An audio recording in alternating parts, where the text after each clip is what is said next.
की बहिणींना लाडक्या ताईंना ई-केवायसी स्टेप बाय स्टेप सगळ्या गोष्टी मी सांगणार आहे. ज्या लाडक्या ताईंची ई-केवायसी बाकी आहे आणि ज्या लाडक्या ताईंची ई-केवायसी झाली आहे, तर या दोन्ही लाडक्या ताईंसाठी हा व्हिडिओ खूप महत्त्वाचा असणार आहे. कारण स्टेप बाय स्टेप मी सगळ्या गोष्टी सांगणार आहे. आणि जर तुम्ही अशा स्वरूपात ई-केवायसी केलेली असेल तरच तुम्हाला या ठिकाणी हप्ते भेटणार आहेत लाडक्या ताईंनो. नंतर जे पुढचे हप्ते भेटणार जे ई-केवायसी नुसार ठरणार आहेत त्याच्यानुसार तुम्हाला हप्ता या ठिकाणी भेटणार नाहीये. तर कोणत्या गोष्टी करायच्या, कोणत्या गोष्टी नाही करायच्या, या सगळ्या गोष्टी स्टेप बाय स्टेप एकदम सोप्या स्टेप मध्ये तुम्हाला मी समजून सांगणार. त्याच्यामुळे व्हिडिओ काळजीपूर्वक आहे. आणि बघा, बऱ्याच लाडक्या ताईंना प्रॉब्लेम येत आहेत, बऱ्याच लाडक्या ताईंना ओटीपीचे इश्यू येत आहेत, बऱ्याच लाडक्या ताईंची वेबसाईट चालत नाही. या सगळ्यामुळे या ठिकाणी न्यूजपेपरला पण एक बातमी समोर आली. ती बातमी तुम्हाला या ठिकाणी व्हिडिओमध्ये दाखवणार. त्याच्यामुळे व्हिडिओ काळजीपूर्वक बघत आहे. चला आता व्हिडिओला सुरुवात करूया. ई-केवायसी बाबत लाडक्या बहिणीला बरेच गैरसमज निर्माण झालेत की सर आम्हाला ई-केवायसी केलं तरच पुढचे हप्ते भेटणार आहेत का, किंवा हा आमचा मागचा हप्ता ई-केवायसी मुळे भेटला होता का, किंवा हा 16वा हप्ता आम्हाला ई-केवायसी करावं लागणार आहे का. तर लाडक्या ताईंनो, मी तुम्हाला पहिल्या दिवसापासून सांगतो लाडक्या ताईंनो, 2 महिन्याची त्यांनी संधी दिलेली आहे. सुरुवातीपासून 2 महिन्याची संधी दिली. याचा अर्थ जोपर्यंत तुमची प्रक्रिया पूर्ण होत नाही, जोपर्यंत 2 महिने होत नाहीत तोपर्यंत तुम्हाला टेन्शन घ्यायची गरज नाहीये. तोपर्यंत ज्या लाडक्या ताईंना हप्ते येत होते त्या लाडक्या ताईंना हप्ते येत राहणार आहे. आणि ज्या लाडक्या ताईंना बघा 12वा 13वा 14वा हप्ता भेटला नव्हता, अशा 26 लाख लाडक्या ताईंमधल्या पात्र लाडक्या ताईंना या ठिकाणी हप्ता भेटायला सुरुवात पण झालेला आहे. त्याच्यामुळे ई-केवायसी आणि हप्ता भेटणं याच्याबद्दल काही संबंध नाहीये, हे तुम्हाला मी डायरेक्ट पहिल्याच गोष्टीमध्ये क्लिअर करून टाकतो. आता दुसरी गोष्ट ही राहिली की सर आम्हाला आता मागचे हप्ते भेटले नाहीयेत, ते हप्ते मला भेटणार आहेत का, त्याच्याबद्दल आपण चर्चा करूया. त्याचबरोबर लाडक्या ताईंनो, बऱ्याच लाडक्या ताई विचारत आहेत की सर आमचे पती नाहीयेत, आमचे वडील नाहीयेत, त्याच्याबद्दल नेमकी काही बातमी समोर आली का, ती सगळ्या गोष्टी आपण व्हिडिओमध्ये बघणार. त्याच्यामुळे व्हिडिओ काळजीपूर्वक आहे. तू आता एक तुम्हाला छोटा प्रश्न विचारतो लाडक्या ताईंनो, तुम्हाला सगळ्यांना 15वा हप्ता भेटला आहे का? आपलं नाव सांगायचंय, जिल्हा सांगायचंय आणि तुम्हाला 15वा हप्ता भेटला आहे का? आणि तुम्ही ई-केवायसी योग्यरित्या केली आहे का,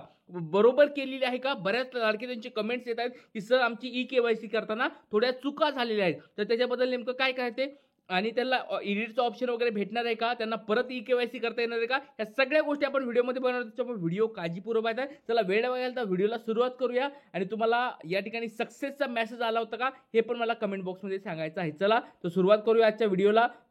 पुढारीची न्यूजपेपरमध्ये ही बातमी आली बघा, आजची लेटेस्ट बातमी आहे. याच्यामध्ये तुम्हाला दिसत आहे लाडकी बहीण योजना ई-केवायसी मध्ये अडथळे येत आहेत आणि लाडक्या बहिणी वैतागलेल्या आहेत. बघा, हा प्रश्न या ठिकाणी खूप गंभीर आहे. या ठिकाणी 1-2 आठवड्यापूर्वी या ठिकाणी महिला व बालविकास मंत्री आदिती तटकरे मॅडमनी सांगितलं होतं की आम्ही या ठिकाणी वेबसाईटवर काम केलेलं आहे, वेबसाईटवर काम आम्ही युद्ध पातळीवर करत आहोत आणि तुमच्या सगळ्या अडचणी दूर होतील. पण असं अजून झालेलं नाहीये. या ठिकाणी मी स्वतः या ठिकाणी बऱ्याच वेळेस या ठिकाणी दिवसामधून चेक करत असतो, रात्री पण चेक करत असतो लाडक्या ताईंनो, पण या ठिकाणी सर्व्हर डाऊन हा इश्यू सॉल्व्ह झालेला नाहीये, किंवा ओटीपी जाण्याचा इश्यू पण सॉल्व्ह झालेला नाहीये. त्याच्यामुळे सरकारकडे आपली डायरेक्ट विनंती असणार आहे की सरकारने या ओटीपी येण्यामागे आणि त्याचबरोबर सर्व्हर डाऊन होण्यामागे लवकरात लवकर तातडीने लक्ष दिलं पाहिजे. लवकरात लवकर एक अधिकाऱ्यांची कमिटी किंवा इंजिनियरची कमिटी याच्यावर नेमून लवकरात लवकर हा प्रश्न सोडवायला पाहिजे. किंवा वाटलं तर आमच्यासारख्या लोकांना किंवा IT मधल्या लोकांना लवकरात लवकर तुमचा हा इश्यू सॉल्व्ह पण आम्ही करून देऊ शकतो. कारण की मी स्वतः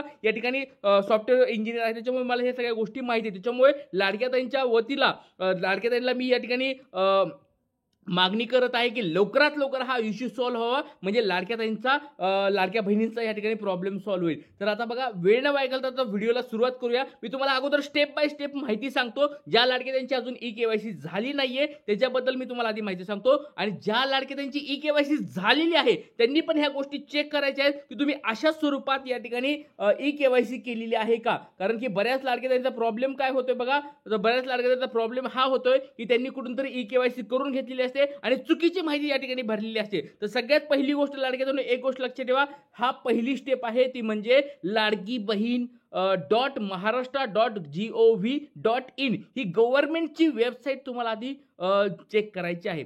जर तुम्ही ह्या वेबसाईटवर जाऊनच ई-केवायसी करत असाल तरच तुमची ई-केवायसी योग्यरित्या होणार आहे. नसता तुमची या ठिकाणी जर दुसरी तुम्ही कोणती लिंक केली, ओपन केली, त्या ठिकाणी ई-केवायसी करून घेतली, चालणार नाहीये. उलट तुमचा अकाउंट या ठिकाणी रिकाम होऊ शकते. अशा फेक न्यूज पासून तुम्ही किंवा फेक लिंक पासून सावध राहायचंय. ही महत्वाची लिंक आहे. तुम्हाला वाटलं तर स्क्रीनशॉट काढायचं असेल तर काढून घ्या. लाडकी बहीण .महाराष्ट्र.gov.in या वेबसाईटवर जायचं आहे. त्याच्यानंतर गेल्यानंतर तुम्हाला या ठिकाणी डायरेक्ट, आता बऱ्याच लाडके म्हणतील की सर आम्ही ऑफलाईन फॉर्म भरला होता, सर आम्ही नारी शक्ती ॲपवरून फॉर्म भरला होता, आम्ही वेबसाईटवरून फॉर्म भरला होता, याची काही गरज टेन्शन घेऊ नका. तुम्हाला मी आधी पण सांगितलं होतं लाडके ज्या वेळेस KYC असते त्यावेळेस तुम्हाला नवीन लिंक भेटणार आहे आणि तुम्हाला मागच्या या ठिकाणी गोष्टीची गरज लागणार आहे. आता फक्त तुम्हाला काय लागणार आहे याच्यामध्ये आधार कार्ड, तुमचा स्वतःचा महिलेचा आधार कार्ड लागणार आहे आणि महिलेच्या जर महिलेचं लग्न झालं असेल किंवा या ठिकाणी लग्न झालं असेल त्यांच्या पतीचं आधार कार्ड लावा लागणार आहे आणि जर लग्न झालं नसेल किंवा त्या जर विधवा असतील तर त्यांना या ठिकाणी वडिलांचं आधार कार्ड या ठिकाणी जोडायचं आहे. तर ह्या दोन गोष्टी महत्त्वाची गोष्ट लक्षात ठेवा लाडक्यानो. आता तुम्हाला पुढच्या गोष्टी मी या ठिकाणी दाखवत आहे ती म्हणजे स्टेप 2 नंबरची. बघा डायरेक्ट या ठिकाणी तुम्हाला येते स्टेप 2 मध्ये आल्यानंतर तुम्हाला या ठिकाणी बघा अशा स्वरूपाचं तुम्हाला पहिल्या वेळेस तुम्हाला या ठिकाणी लाभार्थ्याचं आधार कार्ड नंबर टाकायचा आहे, या ठिकाणी कॅप्चा टाकायचा आहे आणि मी सहमत आहे करून तुम्हाला OTP वर क्लिक करायचं आहे. तुमच्या या ठिकाणी अकाउंटला OTP येईल. सगळ्यात सोपी स्टेप आहे, काही गरज नाही आहे, तुम्हाला आधार कार्ड टाकायचं आहे आणि फक्त OTP वर क्लिक करायचं आहे. क्लिक केल्यानंतर तुम्हाला OTP येईल. आता OTP जर नाही आला तर तुम्हाला रात्रीच्या वेळेस थोडं चेक करायचं आहे, कारण की बऱ्याच लाडक्याचा इश्यू येत आहे की सर आम्हाला OTP येत नाही. OTP येत नसेल तर आता सरकारला आपण विनंती केली आहे, सरकार पण म्हणतंय की आम्ही तोडगा काढतोय, आम्ही माहिती गोळा करतोय किंवा बरंच सांगत आहे सरकार, पण अजून काही त्याच्याबद्दल माहिती पुढे आलेली नाहीये. पण रात्रीच्या वेळेस जर तुम्ही 12 ते सकाळच्या 5 वाजेपर्यंत केलं तरी KYC तुमची होऊ शकते, कारण की त्यावेळेस सर्व्हर डाऊन नसतं. तर दुसरा प्रश्न आहे बघा, या ठिकाणी OTP तुमचा येईल, OTP या ठिकाणी टाकायचा आहे आणि त्याच्यानंतर एक महत्त्वाची गोष्ट असणार आहे स्टेप 3 नंबरची. ज्यांचं लग्न झालेलं आहे त्या लाडक्याताईंनी काय करायचंय, आपल्या पतींचं या ठिकाणी आधार कार्ड टाकायचं. बऱ्याच लाडक्याताईंचा प्रश्न येतो की सर आमचं या ठिकाणी रेशन कार्ड जुनं होतं, रेशन कार्ड सर आम्ही जुन्या रेशन कार्डून फॉर्म भरला होता, तर तुम्ही या ठिकाणी विभक्त रेशन कार्डून आता नवीन विभक्त झालेले सर आमचं ह्या 5-6 महिन्यात किंवा 1 वर्षाच्या मध्ये आम्ही नवीन आधार कार्ड हे केलेलं आहे. तर त्यांनी नेमकं काय करायचं, लाडक्याताईंनी एक गोष्ट लक्षात ठेवा, KYC ही कशासाठी चालू केलेली आहे, तुम्ही दरवर्षी काय नेमकं करता, तुमचं काय स्टेटस आहे त्याच्यासाठी ही KYC केली जाते. फक्त तुम्ही पहिल्या वेळेस जी माहिती भरली होती त्याच्यानुसारच प्रत्येक वेळेस पुढच्या वेळेस माहिती भरायचं असं नाही, याला KYC म्हणतात. KYCचा अर्थ समजून घ्या व्यवस्थित. KYC म्हणजे तुमची सद्यस्थिती काय आहे.